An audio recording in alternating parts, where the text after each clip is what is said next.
আলহামদুলিল্লাহ রবিল আলমিন ওসসালাতু ওয়াসসালামু আলা রসুলিহিল করিম। সমস্ত প্রশংসা মহান রব্বুল আলমিনের, যে মহান রব্বুল আলমিন আমাদেরকে দোয়া ও আদব শিক্ষা কোর্সের ষষ্ঠ মডিউলে অংশগ্রহণ করার মতো তৌফিক দান করেছেন। আজকের এই মডিউলে আমরা আলোচনা করব সালাতের পরে রাসূল আকরাম সাল্লাল্লাহু আলাইহি ওয়াসাল্লামের ওসিয়তকৃত পাঠ্য দোয়া, যেই দোয়া পাঠ করার জন্য রাসূল আকরাম সাল্লাল্লাহু আলাইহি ওয়াসাল্লাম ওসিয়ত করে গিয়েছেন। দোয়া হলো বান্দার জন্য আল্লাহর সঙ্গে সরাসরি সংযোগ স্থাপনের এক মহান উপায়। আমাদের প্রিয় নবী সাল্লাল্লাহু আলাইহি ওয়াসাল্লাম অনেক ধরনের দোয়া শিক্ষা দিয়েছেন, তবে দোয়া শুধুমাত্র আমাদের জীবনে মুখস্থ করার জন্যই নয়, বরং দোয়াগুলো অন্তর দিয়ে বুঝে পড়ার জন্য তিনি আমাদেরকে উৎসাহিত করেছেন। রাসূল আকরাম সাল্লাল্লাহু আলাইহি ওয়াসাল্লাম যতগুলো দোয়া শিক্ষা দিয়েছেন, তার মধ্যে থেকে অমূল্য একটি দোয়া নিয়ে আজকে আমরা আলোচনা করব। সালাতের পরে রাসূল সাল্লাল্লাহু আলাইহি ওয়াসাল্লাম যেই দোয়া পাঠ করার জন্য ওসিয়ত করেছেন, দোয়াটি হলো আল্লাহুম্মা আইন্নি আলা যিকরিকা ওয়া শুকরিকা ওয়া হুসনি ইবাদাতিক। আল্লাহুম্মা আইন্নি আলা যিকরিক ওয়া শুকরিক ওয়া হুসনি ইবাদাতিক। আল্লাহুম্মা, দোয়ার অর্থ হলো আল্লাহুম্মা, হে আল্লাহ, আইন্নি আলা যিকরিক, আইন্নি, আপনি আমাকে সাহায্য করুন, আলা যিকরিকা, আপনার জিকির করার জন্য বা আপনার জিকির করতে, অশুকরিক, এবং আপনার শুকরিয়া জ্ঞাপন করতে, অহসনে ইবাদাতিক, এবং সুন্দরভাবে আপনার ইবাদত করার জন্য আপনি আমাকে সাহায্য, আপনি আমাকে সহযোগিতা করুন। হাদিসের মধ্যে রাসূল আকরাম সাল্লাল্লাহু আলাইহি ওয়াসাল্লাম বর্ণনা করেছেন, হযরতে মুআজ রাদিয়াল্লাহু তাআলা আনহু এর হাত ধরে একবার রাসূল আকরাম সাল্লাল্লাহু আলাইহি ওয়াসাল্লাম বললেন, হযরত মুআজ রাদিয়াল্লাহু তাআলা আনহু থেকে বর্ণিত, আন মুআজ ইবনে জাবাল আন্না রাসূলুল্লাহ সাল্লাল্লাহু আলাইহি ওয়াসাল্লাম,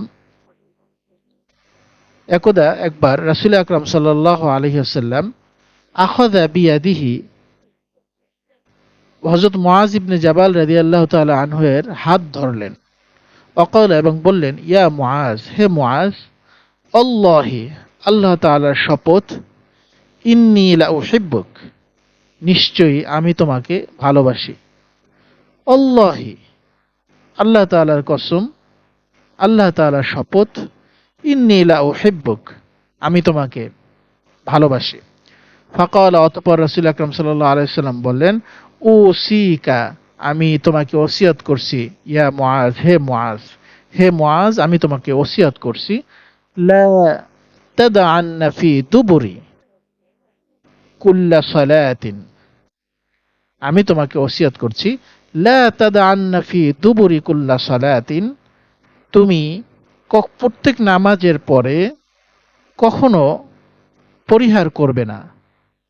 প্রত্যেক নামাজ, কুল্লা সালাতিন, প্রত্যেক নামাজের পরে, লা তাদআন্না ফি দুবুরিন, প্রত্যেক সালাতের পরে, কুল্লা সালাতিন, প্রত্যেক সালাতের পরে, লা তাদআন্না, তুমি কখনো পরিহার করবে না, এই দোয়া, তাকুলু, এটা কখনো পরিহার করবে না। অতঃপর তিনি বললেন, তাকুলু, রাসূল আকরাম সাল্লাল্লাহু আলাইহি ওয়াসাল্লাম মুআজ ইবনে জাবাল রাদিয়াল্লাহু তাআলা আনহুকে বললেন, হে মুআজ, তুমি এই দোয়া, তুমি এটা কখনো পরিহার করবে না। এটা বলে রাসূল আকরাম সাল্লাল্লাহু আলাইহি ওয়াসাল্লাম বললেন, আল্লাহুম্মা আইন্নি আলা যিকরিকা ওয়া শুকরিকা ওয়া হুসনি ইবাদাতিক। অর্থাৎ রাসূল আকরাম সাল্লাল্লাহু আলাইহি ওয়াসাল্লাম মুআজ ইবনে জাবাল রাদিয়াল্লাহু তাআলা আনহুকে বললেন, হে মুআজ, আল্লাহর শপথ, নিশ্চয়ই আমি তোমাকে ভালোবাসি, নিশ্চয়ই আমি তোমাকে ভালোবাসি। এভাবে দুইবার বললেন, এর গুরুত্ব বোঝানোর জন্য। যেহেতু রাসূল আকরাম সাল্লাল্লাহু আলাইহি ওয়াসাল্লাম বারবার এখানে ভালোবাসার কথা বোঝাচ্ছেন, তার মানে রাসূল আকরাম সাল্লাল্লাহু আলাইহি ওয়াসাল্লাম বোঝাচ্ছেন, তোমাকে যেহেতু আমি ভালোবাসি, তাই আমি তোমাকে অতি গুরুত্বপূর্ণ একটি বিষয় আমি তোমাকে শিক্ষা দিচ্ছি, সেটা হলো কখনো তুমি প্রত্যেক সালাতের পরে এটা বলতে, এটা করতে তুমি কখনোই পরিহার করবে না, এটা তুমি সর্বদাই প্রত্যেক সালাতের পরে এটা করবে। তাকুল, তিনি তারপরে বললেন, এটা পড়বে, আল্লাহুম্মা আইন্নি আলা যিকরিকা ওয়া শুকরিকা ওয়া হুসনি ইবাদাতিক। সুতরাং রাসূল আকরাম সাল্লাল্লাহু আলাইহি ওয়াসাল্লাম মুআজ ইবনে জাবাল রাদিয়াল্লাহু তাআলা আনহুকে ভালোবাসার কথা বলে বারবার এই দোয়াটি বললেন তার মানে এই দোয়ার গুরুত্ব অপরিসীম, এটা এই হাদিস দ্বারা প্রমাণিত হয়ে যায়। এই দোয়াটি আমাদেরকে শিক্ষা দেয় কিভাবে আল্লাহ সুবহানাহু ওয়া তাআলার স্মরণ, কিভাবে আল্লাহ সুবহানাহু ওয়া তাআলার প্রতি কৃতজ্ঞতা এবং সুন্দরভাবে ইবাদতের পথে নিজেকে স্থির রাখা যায়। রাসূল আকরাম সাল্লাল্লাহু আলাইহি ওয়াসাল্লাম মুআজ রাদিয়াল্লাহু তাআলা আনহুকে ভালোবেসে এই দোয়া শিখিয়েছেন, যা তার গুরুত্বকে আরো বাড়িয়ে দেয়। আমাদের উচিত প্রতিটি সালাতের পর এই দোয়াটি পাঠ করা এবং অন্তর অন্তর দিয়ে এই দোয়ার মর্মার্থ আমাদের উপলব্ধি করা।